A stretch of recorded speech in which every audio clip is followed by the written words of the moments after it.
why I use a lot of AI. Very interesting topic that we had for discussion. I use a lot of AI when you use LinkedIn, but you have to learn how to humanize it, how to add your own stories. And that is how my LinkedIn journey started 2.5 years ago. Now, why am I telling you all this? Is because before people buy into your product or service, they buy into you. And that is something I've seen and I've realized first-hand experience. So when initially all of you were introducing yourself and introducing your business, I'm going to get down to telling you how you can, instead of asking for work, attract work to you just by your LinkedIn profiles. So just to share a few testimonials, initially people were wary of LinkedIn. We had a CEO from the United States. He reached out and he says, everybody already knows me. He was crossing over a couple of $1 million in his turnover, ARR, and he says, I don't need LinkedIn. So I said, okay, fine. So does Elon Musk, so does maybe PM Narendra Modi, so does Mr. Anil Agarwal at Vedanta. They don't need to be online, but they are. Someone as recent as a Shraddha Kapoor, everybody knows her, right? Especially in India. Why is she suddenly on LinkedIn? Why has it become a big rage? Because she's launched her own jewelry brand. Within days of launching that brand, there are people, there are companies, everybody wants in. It's not because she's Shraddha, it's because of being visible, right?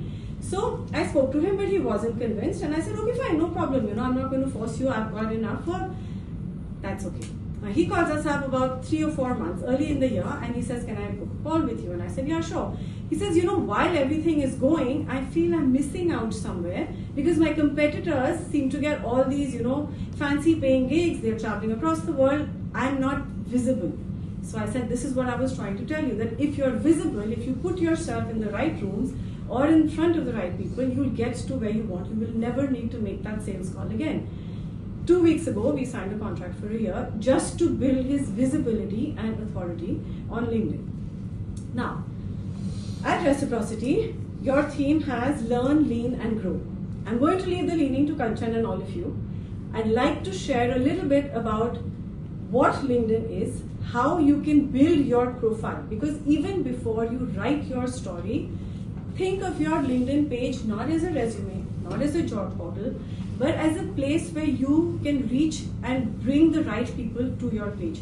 How can you do that? Because the minute your digital real estate is set, people know that when they come to you, this is the kind of information they'll get. Take for you. You want to talk about automation? Talk about it.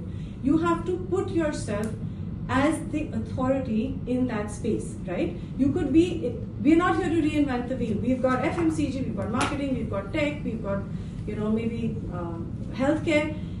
All of us are fitting into some sort of broad bracket. How do you stand out? What is our USP? What is our UVP? That is what we're going to do through LinkedIn. And if it can happen to me in 2 years of working on LinkedIn, it can happen to each and every one of you. And I promise you'll never have to make that sales call again. So to start, why do you need? What is LinkedIn? All of you have LinkedIn, I'm assuming. Most of you do. Most of us. Yeah. So is your LinkedIn profile optimized? What do you understand by optimizing your LinkedIn profile?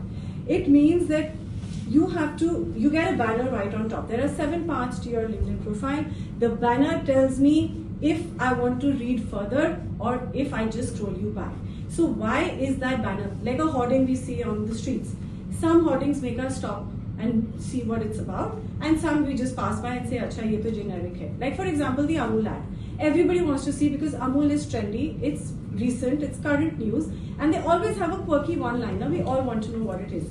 So your LinkedIn profile, this is part of me teaching you. So if all of you have your LinkedIn, please optimize it, because just posting content or writing stories on that without your page being optimized is going to get you nowhere. What if you forgotten your password? I made it 20 years ago. I don't know my password. So just say forgot password or delete that account and make a new account. Okay. In fact, it's better if you have an old account, delete and restart. It'll help you with the algo. And the algo does go on PMS. So if your impressions tank, if you don't get your views and all initially, don't worry about it. Just be consistent. I post 5 days a week. I have a certain time. We'll get to that maybe in another session. The first part is to optimize the page. And that is what I'd like you to go to do first for yourself. If you have your accounts, if you don't, please make it. Yes. But what if we delete, we lose all our connections? Like I have 800 plus connections. Okay, now coming to connections, I'll come to that a little later. Now, your first degree connections matter most on LinkedIn, right? You may have 800 connections, you may have 5,000 connections, you may have 10,000. We're allowed up to 30.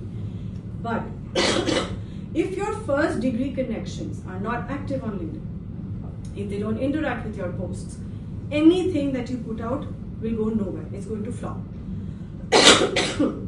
Which is why the first thing that we'll get to this on the next slide, when we start optimizing our LinkedIn page, we have to go back, check out our connections. Followers doesn't matter, whoever is following you, that's fine. But your connections have to be very, very important. You have to mindfully accept only those people that are relevant to your work, because that is how it will push it. And you have to learn how to use SEO friendly keywords.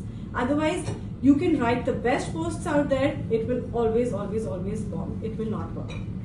Now, why do you need to optimize your profile? You need to do it because of visibility. You need to do it because in today's world, not today's world, jo dikhta hai wo bikta hai, we all know that, right? And that really, really holds true, because the world is digital, the world is AI driven. As much as we want to resist it, we can't. So when people tell me that, hey, you're a writer or you're a storyteller, AI will take over your work, it will not. It can never, because my story, my Balika Bhatu story, my director's story, whichever stories I have, they are mine. AI cannot for the life of it tell that story, and even if it can never put in the emotions that I have. So yes, AI can help. Yes, AI can help increase your productivity, it can make your life faster, but it cannot take over your work. But somebody who knows how to use AI definitely will. And with Google just launched out Nano Banana. I don't know if any of you are familiar with Nano Banana. So where we used to use Photoshop, maybe you know, Photoshop for pictures and just using to make presentations, now we have Google's Nano Banana. It takes a few seconds and you can do everything. Making PPTs, this PPT made by AI, it took me 15 minutes and everything was done. But the prompts have to be right, which again is a very detailed session. Just for today, I wanted to first do profile, because this is the most important part of your LinkedIn page, right? This is what will help you get leads. This is what will build your trust and credibility. This is what will help people notice your page. Now, there are two types of LinkedIn profiles that you can make. One, are you selling a product or service? Are you not selling a product or service? Now, if you're not selling a product or service, your content needs to be content focused. There has to be like a newsletter or something, because you don't have anything to sell, but you want to be on top of people's mind. Maybe you could talk about opinions, maybe you could talk about whatever you're passionate about, because you don't have anything particular to sell. 99% of the people on LinkedIn are selling a product or service. Now, in that case, when you're selling a product or service, your content needs to fall into three broad pillars. Now, when I say three broad pillars, it means, for example, I talk of authority building on LinkedIn. So my content will revolve around personal stories, a big high, because again, people relate to stories, people relate to who you are. Second, authority building content. How can you grow?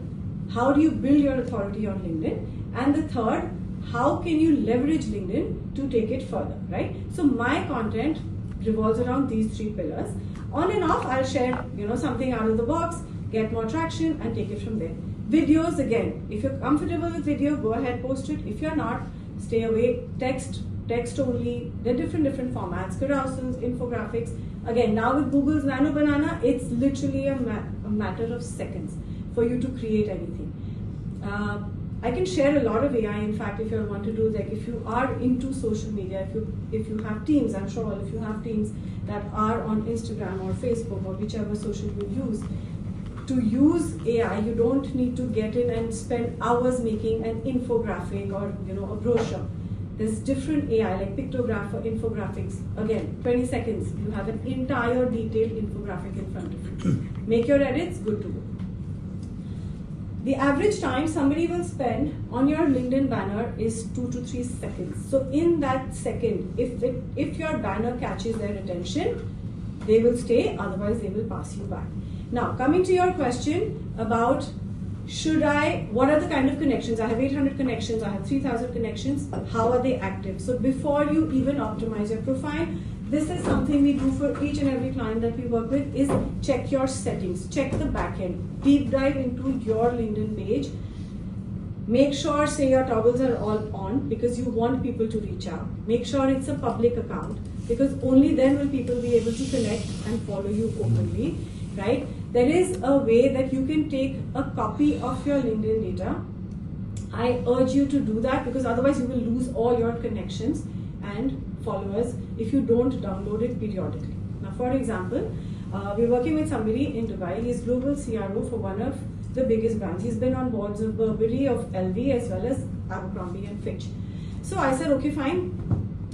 All he wants to do on LinkedIn is build his brand. But what happened to his page is that he is connected with the who's who, of course, given his stature, but nobody was engaging. So I said, we're going to remove all of them. And he said, but I don't want to remove these connections. I said, then whatever you post is going to go nowhere because no one's engaging. You need people that are relevant to your network today. Yes, you've been on these big fancy boards, but this was 3, maybe 10, 15 years ago. Holds no relevance today. When you start posting, if they come back, we look at it then. So it's very, very important to first erase, maybe re-add them later, or keep a separate Excel if they're that important to you. But in my opinion, 90% of the connections people existingly have are, you can get away with them because it needs to be relevant to who and what you're doing today. Color branding is a very, very important part of copywriting in psychology, and I really stress by this. So whenever we start working with people, I always say, spend a little time, go chat with chat if you want, figure out why you should use a particular color. Some colors have different kind of, they evoke emotion, right? Like a red. Now a red we can say as love or passion. A red also, makes you hungry, like a McDonald's. You see red, you think of food. You see a blue and green, you think of something like stability, banking. You see a black or a velvet or a royal, you think of luxury. White, of course, neutral. So very important. Sometimes you can use a taupe, you can use a yellow, but the reason I say use color is because color recall is very, very important. Whatever you're posting on, say, your LinkedIn account, if I'm doing an infographic or a carousel or even my own picture, but if I have a shade of blue, even before seeing the face, hey, this is Pooja's post because of the color. So over time, people relate to color, right? Now, the most important part of your LinkedIn profile is your banner. What is your banner? Please remember this when I say positioning is everything and everything is positioning. How you position yourself. I am not of the opinion to fake it till you make it. Put out exactly what is there because that is how you are true and authentic to yourself, right? You have to build from authenticity. So, when you come into my page, what does my page tell you? Anybody? Yeah. So basically it's talking about online content. You're looking to build your thought leadership or authority, you'll scroll by. If that's not something you're looking for, you will just pass. If there's something you like in that banner, you want to know more about me, you'll come down, give me a connection or a follow, otherwise you'll scroll by. If you scroll by, great, not my ideal client profile, which is ICP. If you stay, you will reach out, send me a DM or comment on a post to say, this is something I liked, I'd like to know more. So tell me more. So this banner, my colors are blue, white and taupe. I use that because taupe, I love the color, blue because I love the sea, and white because it's neutral. So these are my colors. So anything that you see of this will suddenly hit you and say, hey, this is Pooja's. I'd like to read more about it if that intrigues you. Now, some things to remember. When we talk of LinkedIn position, it's your personal statement. Think of it as your personality that you are putting out to the world, right? So it does not need to have business colors. That can go to your business page. It needs to have your colors. It needs to have your personality, right? Your banner and your headline. I'm coming to headline in the next slide. The headline is what we write under the banner. Again, very important because you have to understand we're living in a world where attention, people give you 10 to 15 seconds. And you have to kind of attract them then, otherwise you've lost the deal, right? So we have to use the right words, the minimum amount of words to gain our ideal client's attention and as far as work goes. We have something called a featured section on LinkedIn. When we scroll down on our page, this is your CTA, that is your call to action. Now, I come on to Kanchan's page. I know that she does fabulous work in, architecture and interiors, right? Now, I want to book a call, but there's nothing on her featured section. I'm not going to go into DM and message her and this and that. I need you to make it simpler for me. I need there to be book a call here or send an email here and that's it, I'm done. But if this process is not listed, which again, 70% of people do not have it. They use their featured section to talk about their accomplishments. But that's not going to take you anywhere. It needs to give me a way to get in touch with you without filling out detailed forms and stuff. So the featured section is your CTA. If you don't have it, you're not going to be able, you lose out a lot of potential clients. When we see a LinkedIn screen on your mobile, point to remember, small point, not many will tell you, is only one featured section shows.